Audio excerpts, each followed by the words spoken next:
Hi everyone, welcome back to another video here on Cliiche with me, Séamus, Brady, our host, and for this one I'm joined once again by Matthew Hurley, the Gaelic Statsman. We are going to run through, Matthew, what was a cracking weekend of Gaelic football. There's only one way to put it. We've seen history made, of course, New York winning their first ever All-Ireland Junior Championship. We had two All-Ireland semi-finals. We had the Táilteann Cup final, the second year of that competition. We had the LGFA Quarter Finals as well. The All-Ireland Champions back-to-back knocked out with the championship, all squashed in to 2 days entertainment. Not bad at all. Not bad at all. No, thanks for having me on again, Séamus. Yeah, it was a hectic few days of action. I even did started 5 games yesterday, which was absolutely incredible. Two today as well. The only game I didn't do was the junior final, and to be honest, I wouldn't have known most of the players anyway. So yeah, that's a part for another day. But yeah, all the LGFA quarterfinals were actually some decent games there, and it's a shame really that it wasn't throwing an eye to in a way. Like Kerry Meath was a cracking game last night. Dublin Donegal was probably over nearly at half time or a few minutes into the second half. Cork and Armagh was an excellent game, I have to say. Galway Mayo was a bit disappointing, but we're into very good semi-finals in that competition. And obviously the football semi-finals, I was going into the week talking to John McMahon and on my own podcast during the week, and we were saying we were so dull, thinking, oh, this is going to be a horrendous weekend of Gaelic football. But to be honest, the Monaghan Dublin game was good because Monaghan really put it up to them. And today's game against Derry Kerry was a load of talking points, which I didn't think would be going into the game. I even discussed it with Aaron before the live stream today, saying this is going to be a dull game either way. But it turned out to be absolutely one of the cracking games of the season. So how wrong I was. But yeah, but at the same time, we're with the novel pair in the El Clasico of Gaelic football in Dublin and Kerry in the final. Maybe a bit boring for some, but the prospect of it is so great that it whets your appetite. Oh, for sure. And we have a few people watching with us. As you watch along, guys, if you have any questions for myself or Matthew or any good hot takes for us on the weekend's action, do be sure to throw them in the comments. We will get round to them. So we are going to start with the game that was today, and this is fresh in our memory. What a cracking game this was. An instant classic, in my opinion, between Kerry and Derry. 117 to 115 in Croke Park. And as you said, like, Derry weren't expected to come with this level. And right from the start, I mean, Derry had two potential goal chances. Kerry had a goal chance right from the start. Oran Lynch pulled off an incredible save. And just throughout, that set the tone. It was just non-stop, tit for tat, you score, we score. And I mean, the one that summed it up best was, of course, that crazy minute in the first half. Garrett McKinless's goal, and then straight down the other end for Gavin White to score his first ever championship goal. Story of the match. The two couldn't have been more evenly matched. They couldn't have been, no. In the first half, like Derry really put it up to Kerry, and even I was mentioning on the live stream with Aaron that we didn't expect this from Derry. They roared right into contention. They had an 80% shot conversion rate in the first half, which was incredible. McGuigan was firing. You had a lot of scores on the team, even Patrick McGrogan, who I think went off injured afterwards, or Lynch scored a brilliant point. Brendan Rodgers was immense in the first half and in the second half at stages as well. And if it wasn't for the genius that is David Clifford, he would have been my man of the match today. He was absolutely superb for Derry. Garrett McKinless obviously getting that goal, as you mentioned. But then Derry were very, very open for Gavin White's goal. And I think like Derry would be absolutely seething watching that clip at the end of it. But they went ahead at halftime. But in the second half, I thought Derry just weren't shrewd enough. Like there was some instances where they went for goals, you should have popped it over. Like Derry could have got maybe 2-3 points to tag on a bit of a lead. But having said that, Kerry didn't score, I think, for 17 minutes in that second half. And myself and Aaron watching it were thinking, Kerry look gone here. But then they get probably a lucky free where Stephen O'Brien gets dragged back. Maybe it's a free, maybe it's not. On this day in particular, was a free. Sean O'Shea pops it over. And that gave Kerry confidence to drive on. They got the next few scores after that. They went 3 points ahead. And ultimately, Derry couldn't catch them then. I don't know what Shane McGuigan tried to do at the end of the game. We'll discuss that, I'm sure. But look, it was a brilliant game to watch. Loads of talking points between Stephen Porter's tweet, between the verbals between Shane McGuigan and Jack O'Connor, the goals, the instant drama, the Sean having a comment at the end. There was a load of content to delve into in this game. Yeah, for sure. I mean, my phone was steaming hot during the game, having to try and keep up with all the things that was going on. But yeah, like to start it off, the free-flowing football, what struck me immediately was the first 10 scores of the game were all from play. Like both teams were deadlocked 1-4 each, and everything had come from play. The first free was David Clifford after about 15 minutes. Like both teams flew out of the traps into the game. And if you'd have told me at the start that Derry would have had 1-11 by half time, like they really came with bad intentions into this game, and they really stuck it to Kerry right from the start. I think they knew that Kerry were expecting them to go defensive, and they decided to switch it up and go the other way. Very brave when you consider that this season, you look at teams that have come to Croke Park, expected to have parked the bus and didn't, like the likes of Louth, that it just didn't go well for them on the day. Here, they stuck to their game plan and worked out very, very well until half-time. And as you said, Kerry started to look like it was going against them. But then this is where I feel like they just won the game. In a 10-minute spell, Derry didn't score, and Kerry hit 5 points in a row. 5 unanswered scores. And in that period, Derry had chances where they could have got easy points, and they didn't take them. You've got Lachlan Murray, I thought, first instinct, I could be wrong, correct me if I'm wrong, but a pass went into him from Owen Lynch. And he catches it. Take your mark. Take your mark, slot that over the bar. He doesn't. He takes another step, shot is blocked by Graham O'Sullivan. Okay, now Kerry turned that over. That's a point that Derry could have pulled back. Kieran McFall hit a bad wide. Just moments where it was there for them. Ethan Doherty had another one as well. Like that game was there for them. Garrett McKinless' shot brilliantly saved by Shane Ryan. They'll be sitting there on the bus back to Derry now thinking we've left that one behind us. They have, and there is times to go for goals. There are times to go for points as well. And McKinless, it was a brilliant save by Shane Ryan. I'm not denying him anything like that. He's a brilliant goalkeeper, by the way. But McKinless, you're 2 points up, fisted over the bar. You're 3 points up then. That's a substantial lead in this tight pressure cooker game. You see what Dublin did last night with Jack McCaffrey putting on a 3-point lead for Dublin. Dublin didn't look back then. Like if Derry had a 3-point lead, they wouldn't have looked back after that. Lachlan Murray, that's a brilliant example actually. Take your mark, put it over the bar. Keep the scoreboard over. It was very, very poor for Derry. Poor game management in general from Derry today, even when they were behind with Brendan Rodgers had an outstanding game, no doubts about that. But there was a moment, I think Kerry went ahead at that particular moment. Then he passes it to Sean, and you're thinking, why? There was some stages where Owen Lynch was pushing up as well. There's no need for that. You're putting yourselves under unnecessary pressure with Kerry to turn the ball over, and you're expending some, much needed energy towards the end of the game because it did come. Kerry took the lead. That's when Derry needed a bit of energy. That's when they needed Owen Lynch to push up. He didn't have the energy to push up after that. So there was a few things in the game where Derry just managed it really, really poorly. And to be honest, whereas Dublin were very good, they were very good size against Monaghan, I think Kerry got lucky today. And I thought Derry should have really put them away earlier on. And yeah, they didn't in the end, but they'd be absolutely seething looking at that game. Whereas the Galway game, you could just accept they were beaten by a better team. Damien Cormer was outstanding that day. But today, they had Kerry on the ropes and they didn't go for their throat, and that's ultimately what cost Derry today. And as well as that, they only scored 4 points in the second half. That's not good enough in a semi-final either. So there's a lot of learnings that Derry need to take, and they need to take them fast if they want to progress even further. But that was a huge missed opportunity today, and the wide, the giving the ball away, Owen Lynch pushing up, all contributed to that. Without doubt. And something else that Derry fans believe contributed to that, and we are going to dive into one of the hot topics, of course, from the game today. And I'm going to directly quote Stephen Poacher here. You threw it up on your Instagram page, and for anybody that doesn't follow Matthew, his @ is under his name there. But Stephen Poacher said on Twitter, I'm going to quote him directly, he said, "The deliberate targeting of Shane McGuigan in this first half has been an absolute disgrace. This wider than wide image that's always painted about Kerry needs reviewed.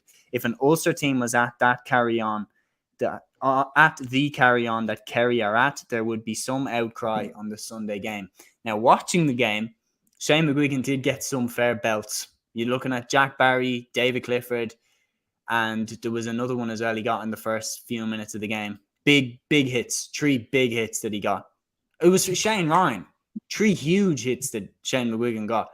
And you're thinking, right, has he just been unfortunate to be in the wrong place at the wrong time 3 times?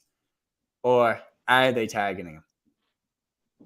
I think they are targeting them, Séamus. And to be honest, I've been saying this really off air, to be honest with you, because you know I have to be impartial and stuff like that. But I've been saying, and people will say I'm a Cork fan and stuff like that, and I've hate Kerry. But Kerry have had the dark arts for years.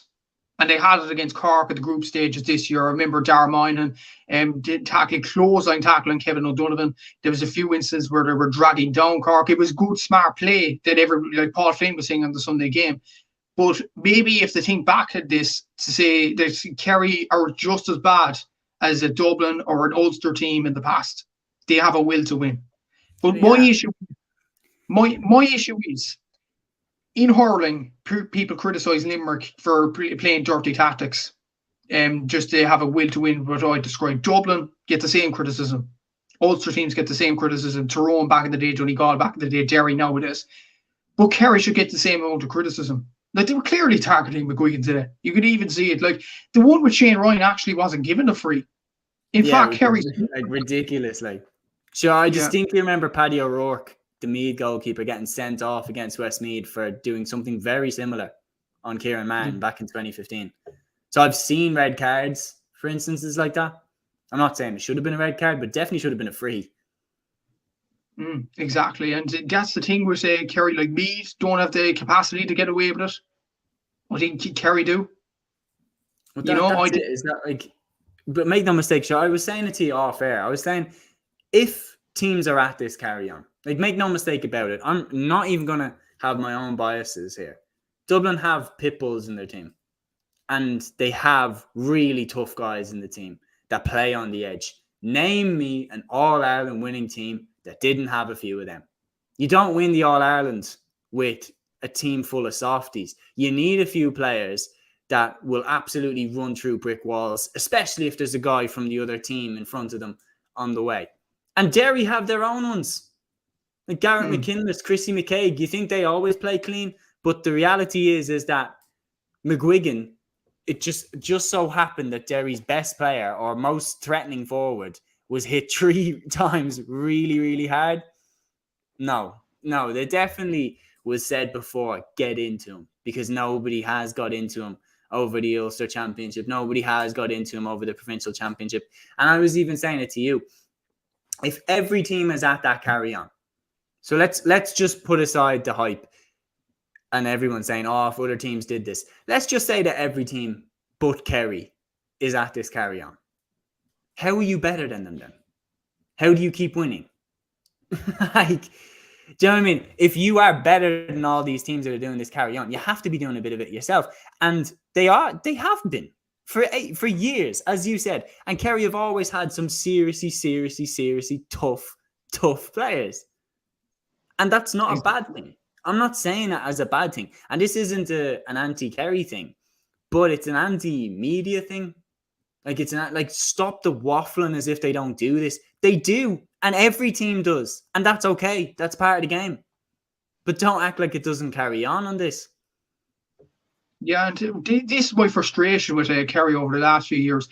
The media in general make out like Kerry play brilliant football, which they do. I'll put it that way. Like, Clifford's points today were absolutely superb. Sean before brilliant in the second half. But there are elements of dark arts as well. There is. Think back to 2008. Aidan O'Mahony's dive to get Donald O'Connor sent off. Yeah, I remember that. You know, they're dark arts, and the Kerry team. That Kerry team as well had. How many times was Paul Galvin sent off? How many times was Kieran Donaghy sent off? Tomas O'Shea, like, how many times did they get in trouble? Like, so. And look, don't get me wrong, they had as well the amazing footballers like your Colin Coopers and your Declan O'Sullivans and everything like that. Of course they did. But then when you look at Dublin, like, amounts of people that just throw criticism of Philly McMahon and John Small and players like that. But we also have those players. John Small, Philly McMahon are just as comparable to Kieran Donaghy and Paul Galvin. And then Bernard Brogan, Colin Cooper, Declan O'Sullivan, Alan Brogan. That's the flair players. But every All-Ireland winning team, from Donegal with the McGee brothers, from Tyrone with Ryan McMenamin and Conor Gormley, every team has always had a general, a top general. And because I left out, Cork won the All-Ireland in the last 15 years, Noel O'Leary. I wouldn't fancy running into him in a dark alley. Like, every team has them. Even Tyrone a couple of years ago. Paddy Hampsey, Michael McKernan. Every team has them. Kerry do too.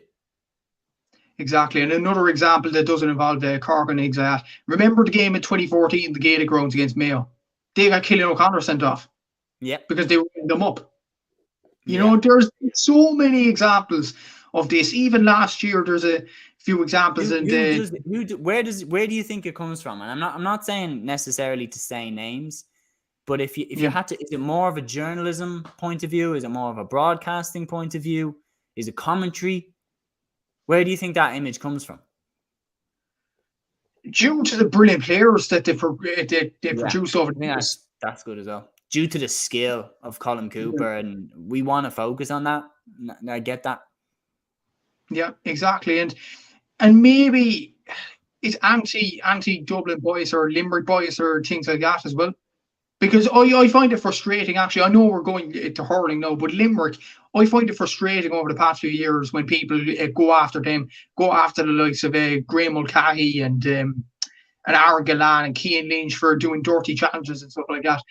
And Dublin the same with John Small, and Dermot Connolly's another one that gets a battering off the media as well. But why can't you do it with Kerry? That's my point in general as well. Tyrone, the same. Like, every team has them. Everything. But I think Kerry are probably less focused on because of the brilliant talent they have. Obviously, you mentioned Colin Cooper, Declan O'Sullivan there. Obviously, David Clifford, James O'Donoghue, Mikey Sheehy, Mike Frank Russell, Kieran Donaghy when he was very, very good back in the day. Paul Galvin, his skill level. Let's put the fighting aside for a minute. Paul Galvin was an outstanding footballer as well. So you know, that's the thing with Kerry footballers. I think the media just focus on them rather than focus on the dark arts. Maybe today could have shed some light on it. Maybe. Yeah. No. Like, my thing is just every team has them, and that's bottom line. Like, do Kerry have pit bulls in the team? Yes. Does every team have them? Yeah. Like, you can't be successful without them, in my opinion. Yeah, and the one thing I'll say as well, and this is to defend Kerry a small bit, what Shane McGuigan was saying to Jack O'Connor at the end, look, David Clifford wasn't complaining to Kieran Meena. That's my point of view. So McGuigan's kind of culpable. Like, he probably would have known. Look at his scoring record. Look at his influence that he has on their team. He would have known that Jason Foley and Tyke Morley and Shane Ryan and David Clifford in the first half would go after him because he's their star. Yeah. You know, so he probably should have, focused on that a small bit as well, rather than complain to Jack O'Connor at the end. That's what I say from a Derry point of view. From a Kerry point of view, I just think the dark arts, they are there, and they've been there throughout the season. I remember a few challenges they made in Páirc Uí Chaoimh against Cork were very, very crude as well. That's the All-Ireland Champions in a nutshell. You need to have that in your team. But I don't know why the media actually ignores up until today, obviously. I think they may have even ignored it today. Like, even Sean Kavanagh and the RT pundits were actually discussing the brilliance of Kerry rather than, their challenges all day today. So yeah, I think it's something that they want to focus on the positives. But for anybody watching, I fully believe that's what McGuigan was saying to Jack O'Connor at the end. I fully believe he was saying, like, you sent those guys out to get me, da-da-da. I fully believe he was like, yeah, play dirty, nice. Or something like a salty little comment. I think that's what it was, because you could see O'Connor being like, all right, mate. Like, that type of kind of expression on his face. And that is true. Like, because with David Clifford, it's like, he's the main one that I look at and think, God, the amount of times people must try and wind you up. Like, he's had everybody on him. He's had Chrissy McKaig on him. He's had Paddy Hampsey on him. He's had John Small on him. Wind up merchants, all of them. And he's managed to keep his cool. We've never really seen David Clifford involved in a fight, which speaks to how composed he is, and speaks to, like, Pádraig O'Hara was talking a hell of amount of crap to him in that league final, and he still just focused on the game and carried on with it. So, and he's never once complained. And I'd say out of all the forwards I've seen in the modern game, I'd say he gets it the most. So, yeah. So the fact is, he doesn't complain. So I don't think McGuigan necessarily should go over to Jack O'Connor and complain. But I also think that what you said on the live stream with Aaron on Gaelic Fan TV, obviously go check that out if you haven't. That's a fantastic live stream. I commented at the end saying, what do you think he said to O'Connor? I think you said something along the lines of maybe O'Connor came up to him and said, unlucky, go again next year. And McGuigan had just floated that ball over the bar instead of putting it into the box. So I think maybe he was a bit frustrated at himself. He hears O'Connor saying, hard luck, buddy. Well, try again next year. Maybe he just snapped and was wanting to have a go at somebody because he was frustrated that he'd kicked the last ball over the bar, because he did shake his hand in the end. He did, yeah. So maybe that was probably what they said. It's maybe who said what and he said what and stuff like that. And maybe it was the same maybe it's a similar situation with Sheffield and Cody. We were waiting so long for it this season. Now we have it. Yeah, there you go. But look, just on top of that, just a cracking game. Just in general, just an instant classic and a real battle, and a game that left us with so much to discuss, so much to talk about. But Kerry are through, and they are through to the All-Ireland final, where they will face off against Dublin.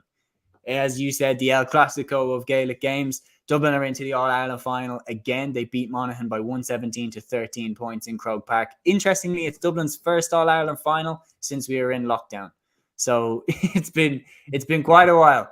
But 117 to 13 points, a real battle in Croke Park. And I think the first thing, as a Dublin fan, that 7-point scoreline is not reflective of the game at all. From minute 1 to minute 70, it was a battle. Dublin just pulled away at the end. And I had Tommaso Flaherty on there yesterday. We went into a full breakdown of the game. Tommaso made a great point. He said that he took notes during the game. 59th minute, Monaghan level, Conor McManus. This is as he put it. 60th minute, Dublin take the lead from, I think, Lee Gannon was it? But Dublin take the lead. Next minute, Paul Mannion sticks a free. Next minute, Dublin on fire. That's what he said. Just all of a sudden, bang, bang, bang. Dublin 3 points in a row. Now they're 3 points ahead. They never look back, as you said. The changing moment, actually, and Tomas is absolutely bang on with that as well. The Mannion free, actually, correct me if I'm wrong, Séamus, but that came from Dublin pushing up in the kick out. Yeah, it came from Dublin pushing up in the kick out, went across to O'Hanlon, he touched it on the ground, free in. Yeah, exactly. And that's what the changing of the game was. But credit to Monaghan, Séamus. They're incredible. They're an incredible county. And I've said this countless times this season. The population they have, the heart they have, the desire they have to go out with the likes of Darren Hughes, Kieran Hughes, Carl O'Connell, Conor McManus, them 4 warriors, to go toe-to-toe with Dublin for the full, I would say 65 minutes, which is as close to 70 as you can get nearly. Mm-hmm. That's incredible, It's an incredible story for Monaghan in general. Even their kicking wasn't that good in the first half, but they stuck with Dublin. And that was the main thing from the first half. They had more shots than Dublin at this stage in the game. But then, as you mentioned, at the end, McManus levels it.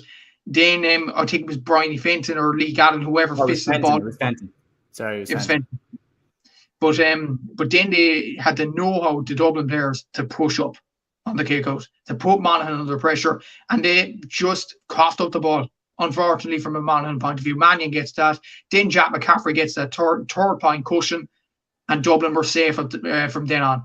And to be honest, the Dean Rock, it was kind of cruel on Monaghan towards the end of it. It was, you kind of feel bad for Monaghan towards the end, but they just tired. They put so much in. The other players gave so much to the cause.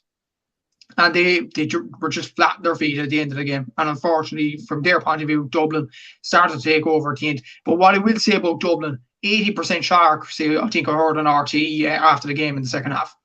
It's incredible. Yeah. And they are a clutch team. When you need clutch players, they have them. And when players actually don't perform, other players step up. Prime example, Colin Baskill, he was top scorer for play coming into the game with 5-15, 2-2 against Mayo. He scores nothing. He's hauled off. But then you look at Cormac Costello yesterday. 7 shots. Conor O'Connell as well. And Conor O'Connell did a brilliant job actually in orchestrating the play in the forward line as well. But Costello in particular, in his last 2 games, 100% shot accuracy. What must he be doing in training, James? It's incredible from the lad from Whitehall, Cullochhill. He's an incredible footballer, and then you look at Fenton in the second half, clutch player in that second half. James McCarthy didn't have his best first half of the world, but he damn turned it on in the second half. Cluxton was calm on the kickouts, even when they were kind of going against them. When Monaghan were putting them under serious pressure, John Small did well enough. Lee Gannon from marauding runs from wing back. Kieran Kilkenny got involved in some bits of play. And what I would say, a crucial moment actually in the first half. Noel Scully got a black card. In that 10 minutes, Monaghan lost to Dublin 3-2. I think that was a crucial moment of the game. And Aaron actually said it to me, I think it was on the live stream today, that he didn't actually notice Noel Scully was off the field, which is actually a compliment to Dublin. And fair play to them for dragging it out. And to be honest, I know it was a tight game, but I think it was a tight game because Monaghan just never gave in. They were incredible in every aspect of the game yesterday. Maybe not so shooting-wise, but looking I think kickouts, they were very, very good. Up until obviously the last few minutes when they tired. I think turnovers, they were very, very good. Kieran Hughes did a donkey amount of work in the middle of the field. Even the lads that came on, Jack McCarron gets on and gets a point. So Monaghan did all they could really in the game. But Dublin, the clutch team that they are, got the job done in the end. And they'll be a tough team to beat. Oh, for sure. Going into the start of the game, and this, I was doing a live watch along for it, and I immediately at the start of the black card period, I openly said it. I said Monaghan will not outscore Dublin in this period. Dublin are too used to managing this game out. I said Monaghan will at best get 1 or 2 points. They won't blow Dublin away in this period. Not anywhere near the way that Derry made the black card period count against Kerry in that game. But looking across on the other side, at the start of the live stream as well, I said, in the first 5 minutes, I said, I bet you they watched the Roscommon game. That was the first thing that clicked in my head. They've watched the Roscommon game because I was at the Roscommon game in Croke Park. I didn't manage to get tickets for the Dublin Monaghan game, obviously full sellout. But I watched the Dublin Roscommon game and I said, God, they've watched Roscommon because Roscommon held the ball for such long periods of time, never let Dublin build up momentum where Dublin got, 5-6 scores in a row. They hung on to the ball for 2-3 minute periods at a time and stayed in the game for as long as possible. Monaghan did that as well. Monaghan had 63% possession in the first half. Anytime Dublin got the ball, if Monaghan took it off them, they hung on to that ball for so long. And in their general play, they were passing it around a lot. And Tomas was saying, it doesn't matter if you don't score or anything. The only kind of counter to that I would have is, look at what happened to Mayo when they went score for score, 100 miles an hour with Dublin. They got blown away. I think Monaghan were looking at that thinking, we're not going man-to-man with Dublin and playing 100 miles an hour. They'll blow us away. They have too much power and pace. Con O'Callaghan, Paul Mannion, Cormac Costo. You better believe we're going to hang on to the ball and stay in the game for as long as we can and try and pinch it at the end. I think their strategy took a lot from Roscommon, and I think it worked very well for long periods. It did, and it's a credit to Monaghan really for getting that game plan in motion really. And they relied a lot on frees in the first half. Rory Beggan, he missed the first one, but he got the next few. He got 4 points overall, I think, last night, which was an incredible tally from him. Conor McManus, I think what Monaghan needed, and I think Vinnie Corey was smart on this at the start of the game. I know a lot of people were questioning the team selection, the 3 changes in Kieran Hughes, Darren Hughes, and Conor McManus, but what they needed was bulldogs, and they had them. They had them in speed. They had the experience on their side. And McManus, he's 35 now, I think, Séamus, or even 36. Incredible performance. That man, what is he eating for breakfast? I don't know. But that's it. We were talking about it, and we've gone through how brilliant Costa was. We've gone through that they came with a game plan. We've gone through Dublin's strong finish. The last question we're going to throw to you on this game is that the last time we'll see these guys? Carl O'Connell, Darren Hughes. Darren Hughes used 3 jerseys. He was bleeding that much that he used 3 jerseys. What a soldier he is for Monaghan. And if that's the last performance we've seen from Conor McManus, how good was it? Incredible. 5 points in Croke Park against the Dubs. 2 points for player. incredible performance. And I think if that is his last performance, he's left on a high. And even the photo with his parents at the end, incredible photo. I think Scorpio posted it first. It was a poignant moment, really, from a brilliant footballer. Is it their last appearance for them lads? I hope not, Séamus. I hope not. Because like they're incredible footballers. They're a credit to Monaghan GA. Like Kieran Hughes, Darren Hughes. Like Kieran Hughes had so many knockbacks over the last few years. And to start the game in midfield and to perform the game he did yesterday, the man's a soldier. Darren Hughes, he says you mentioned 3 GPS trackers, and he still carries on. He's an incredible footballer. Carl O'Connell is one of the younger breed out of them 4. I would imagine he'd stay on, and he was very good yesterday. And Carl O'Connell's 35. He's 35. Carl O'Connell is 35 years old.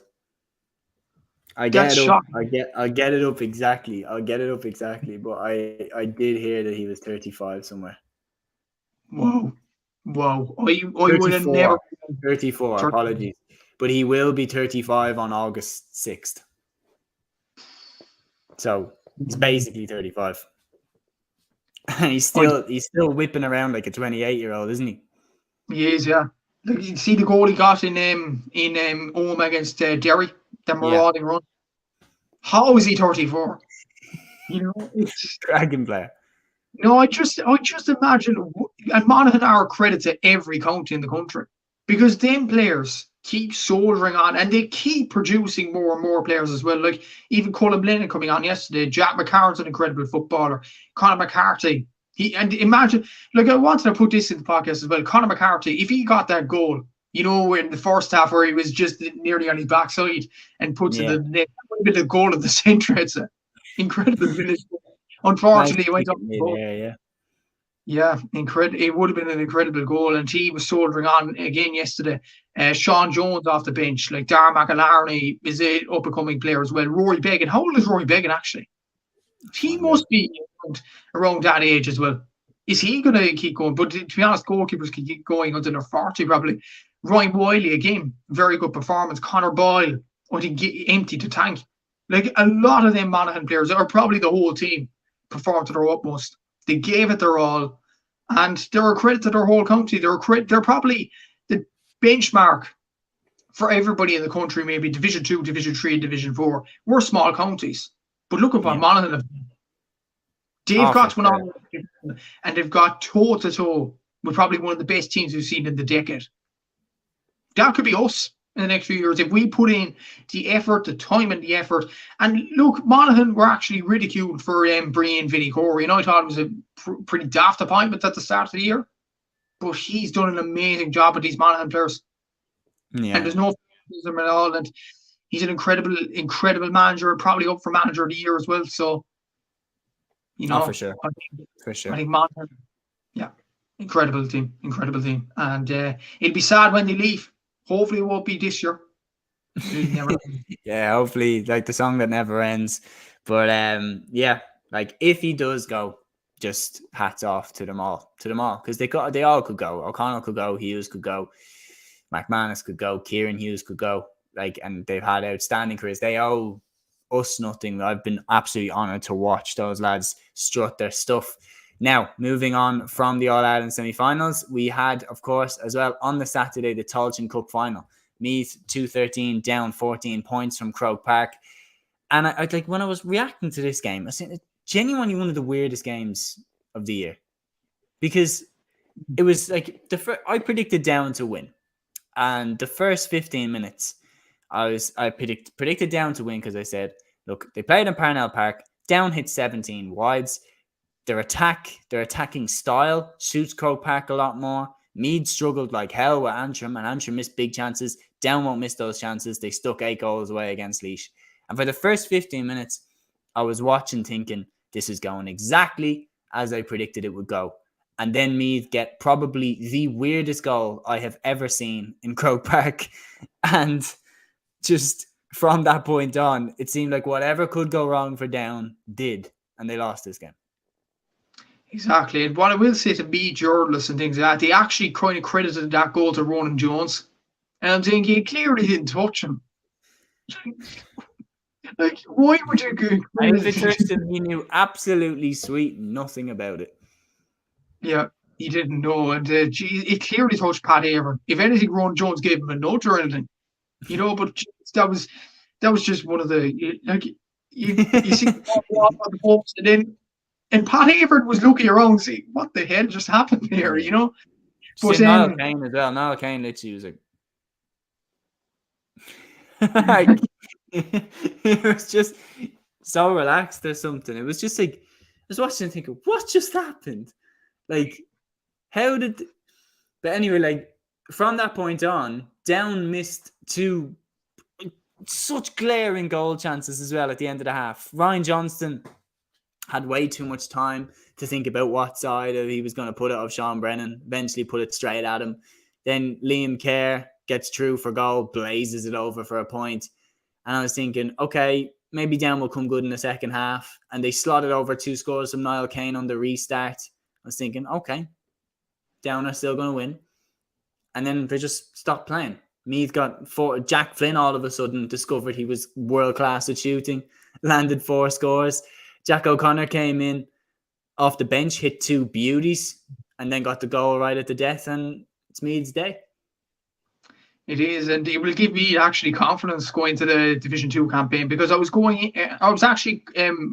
this game on the RT Player because I was watching the LGFA yesterday, but I looked at the performance from Meath and the reaction from the players at the end and the youngsters that they have in the team. And I think this will give them confidence going to Division 2 next season. And Division 2 is going to be very, very tough next season. You look at the teams in there. For Man, okay, you can write them off. I don't think they're good enough for Division 2 anyway. They're more of a Division 3 team. But the other team to get relegated. You look at the teams in there: Meath, Louth, Cavan, Kildare, Donegal, Armagh, Cork. Yeah. Armagh. It's going to be tough. It is going to be a tough division next year. And Meath, this win will give them a whole lot of confidence. Jordan Morris actually didn't have his best game yesterday, albeit his point in the first half was nearly point of the season. Beauty.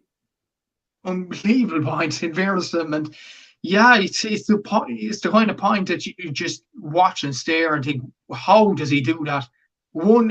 He doesn't even need a second and just he hits it with the outside of the boot like he's in the park. It's an unbelievable point in fairness to him. But he didn't have his best game yesterday.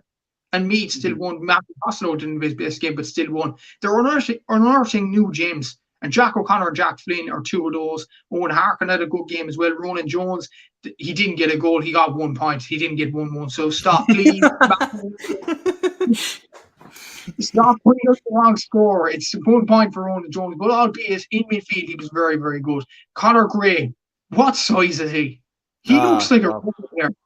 My God, he looks like a rugby player. But he's incredible technical skill as well, in fairness to him. He's a very good player in general. And Colin O'Rourke on the sideline, I'm delighted for him, because remember at the start of the year he got a lot of slack from the Meath fan, saying that to lose to Offaly is a disgrace, to get near the relegation zone Division 2 was a bit of a disgrace, to that stat about not scoring more scores than their opposition, that's a bit of a disgrace. In fairness, I put out that stat, so sorry Colin for that. But in fairness, he did rally the troops. And he did say at the time, Meath need a project.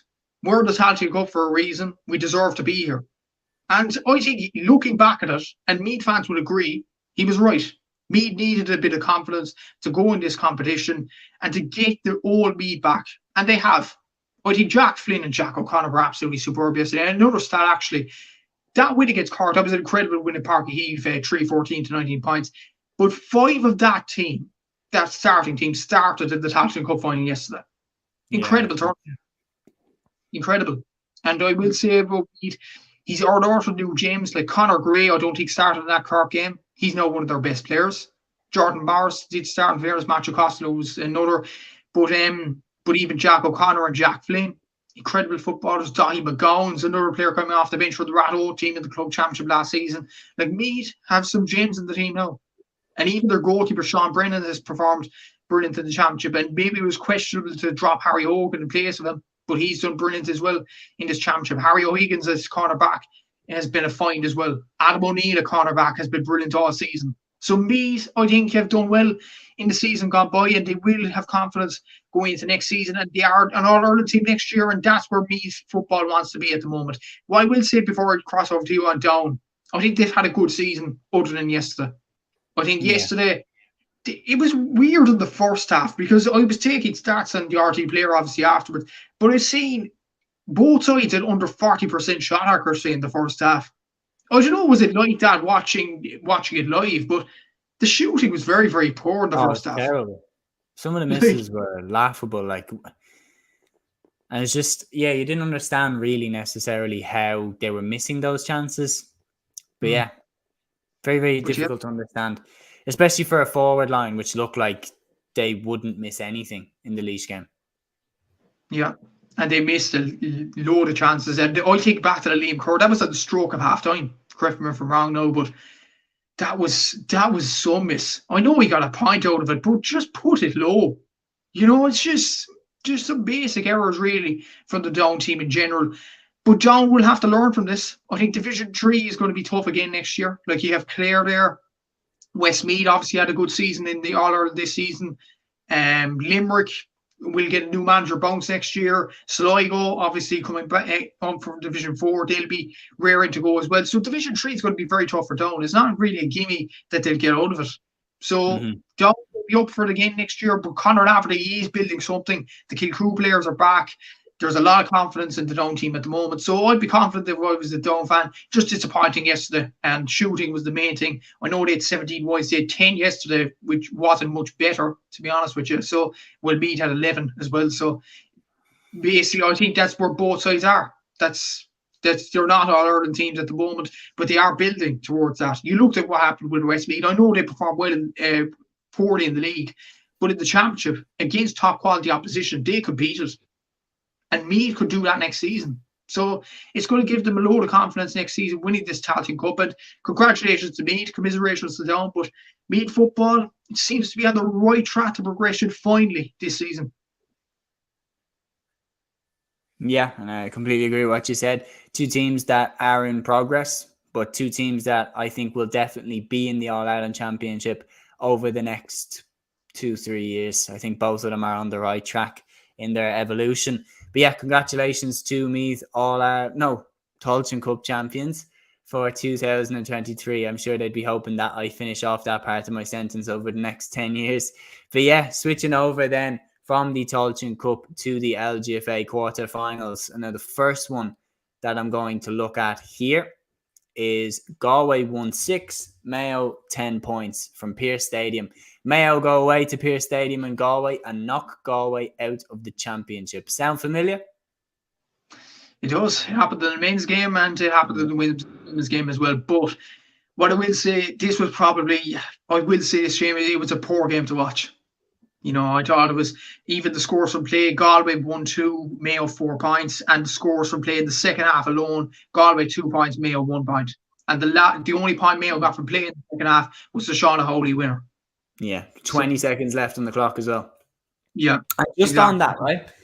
I put up a tweet today and then I re-put that tweet up on my Instagram page. And it's what me and you have talked about so many times. Was that late Sean Howley point, 20 seconds to go, Hooter goes undisputed. Game over. Look at what happened today with Derry and Kerry.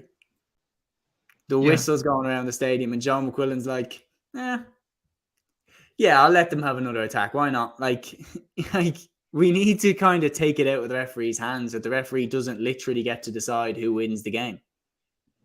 Exactly. And I think that was the right way to go about things. Sean Howley getting that winner, and it was jubilant scenes for Mayo at the end. And it's a very, very good plan in fairness. Like, I was looking at that Derry Kerry game today and I was thinking, like, even I probably wanted Derry more than Kerry to get to the final, but Derry, like, it was the 7th minute of added time, I think, when Derry actually got the ball and got into the Kerry half. It was the 8th minute of added time when McKinless was down on the ground.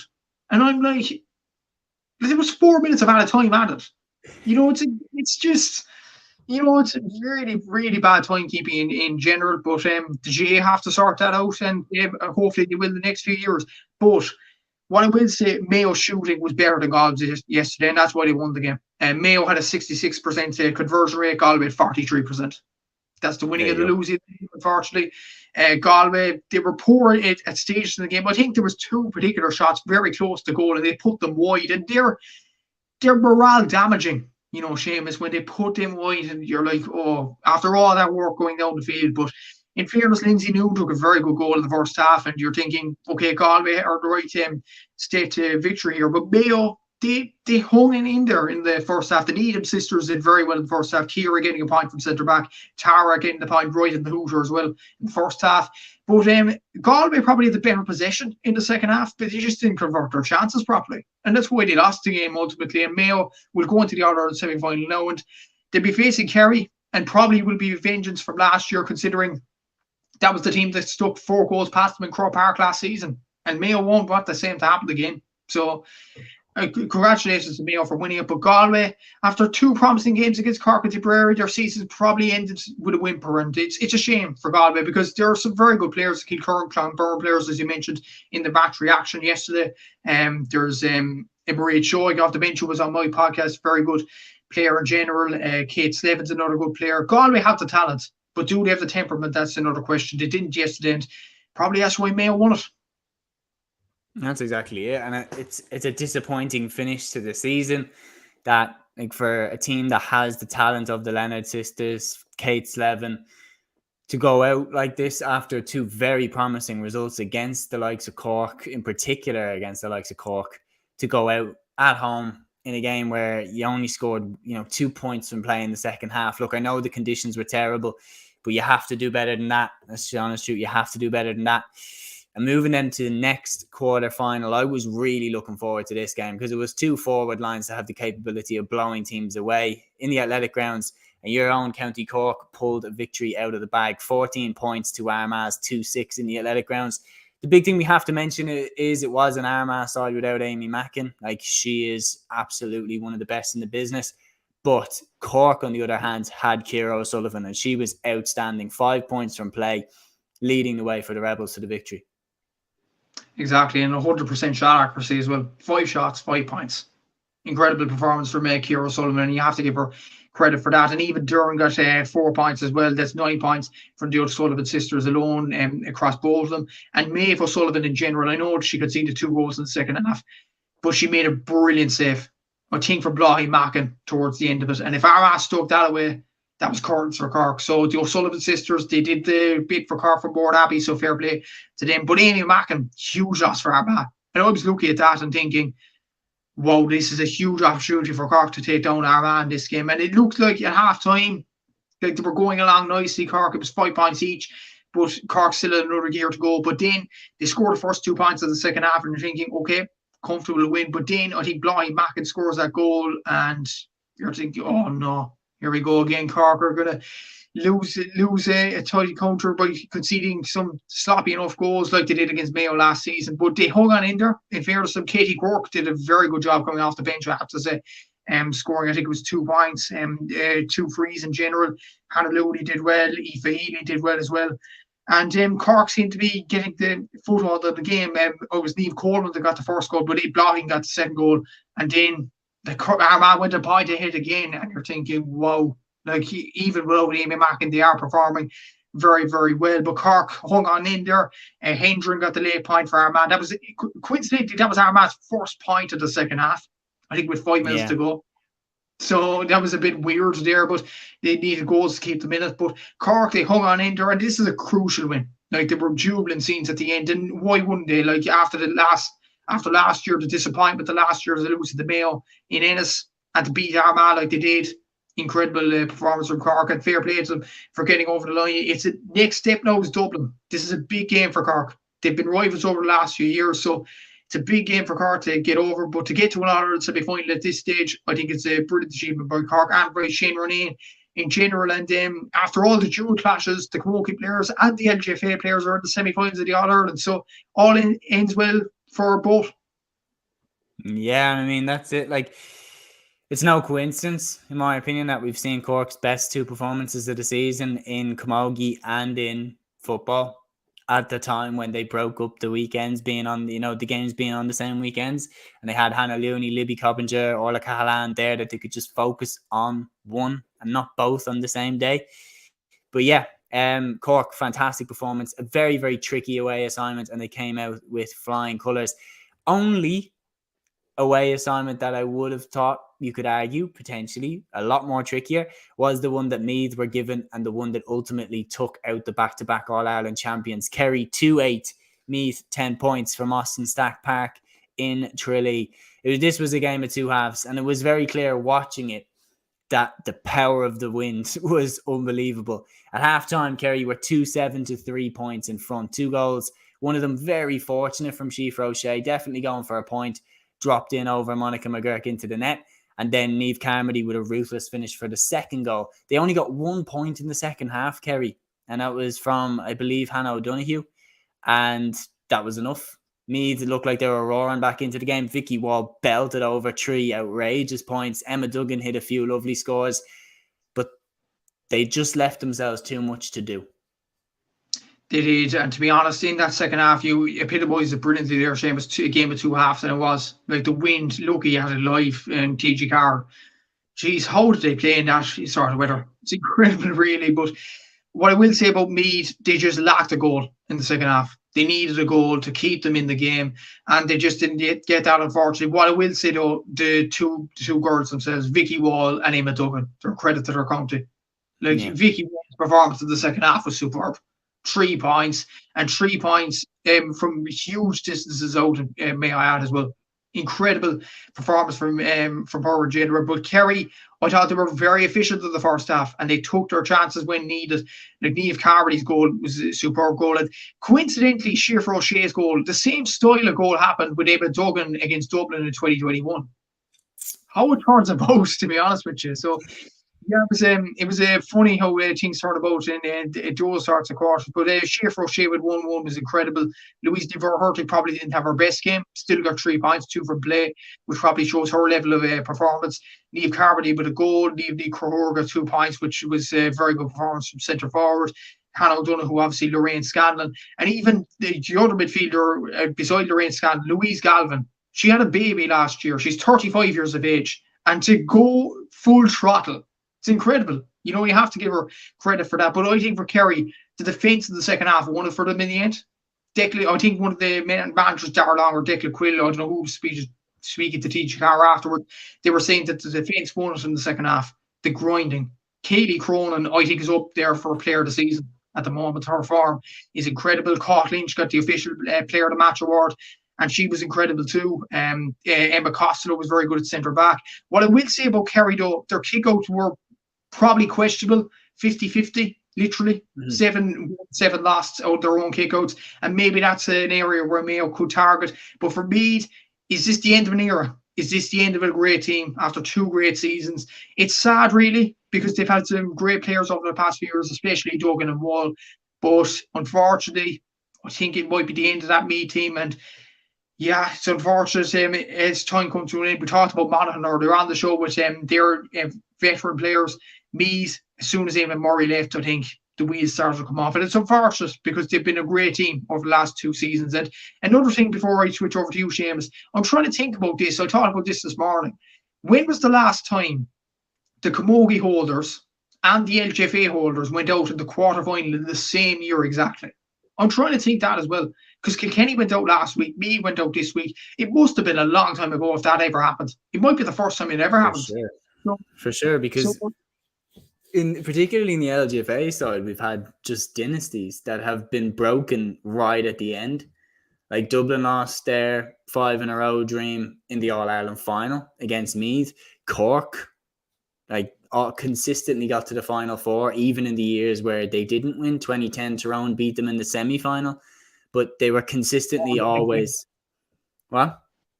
The quarterfinal, I think, was against Tyrone. Oh, was it? I think it was, yeah. Okay, so, but in terms of... Yeah, probably 2010 could be the last time that it was then. But my thinking is, when's this last time it happened to Camogie and LGFA in the same year? Yeah, but 2010... 2010 could be. Because I know that's the last time the LGFA champions went out in the quarterfinals, because since then we've just had dynasties. Like Cork and Dublin have taken over the game since then. But yeah, like for me, it was one of those things where when Eamon Murray left and there was all the speculation about Vicky Wall going to AFLW and things like that, I was just, is the wheels coming off here? And I think next year will tell us all we need to know. It will, like, what Jenny Rispin is able to do with this team. That will tell us all we need to know. If she's able to galvanise them and get them back into it, then I think they could go again. Then I could think they could be a force again, because I think Rispin does have the respect of the players. Obviously, she played with a few of them a few years. I think she was the start of the 2010s. She was still playing for Meath. So she does have the respect of the players. Now, time to get a tune out with them next season, because the thing is, they went down fighting. And that's the other thing that you have to give credit to. Like when Dublin's dynasty was finally broken in 2021, we folded against Mayo in that semi-final. When it fell apart, it fell apart. Meath fought until the very last kick of the game, and I think that's the mark of champions. So I do expect them to return to some degree. Now, speaking of Dublin, we had quite a good weekend, a victory in the men's semi-final, and in a game where I'll hold my hands up, I thought we actually could be taken out in this game by Donegal. But wow, what a performance. 3-12 to Donegal, 6 points in Ballybofey.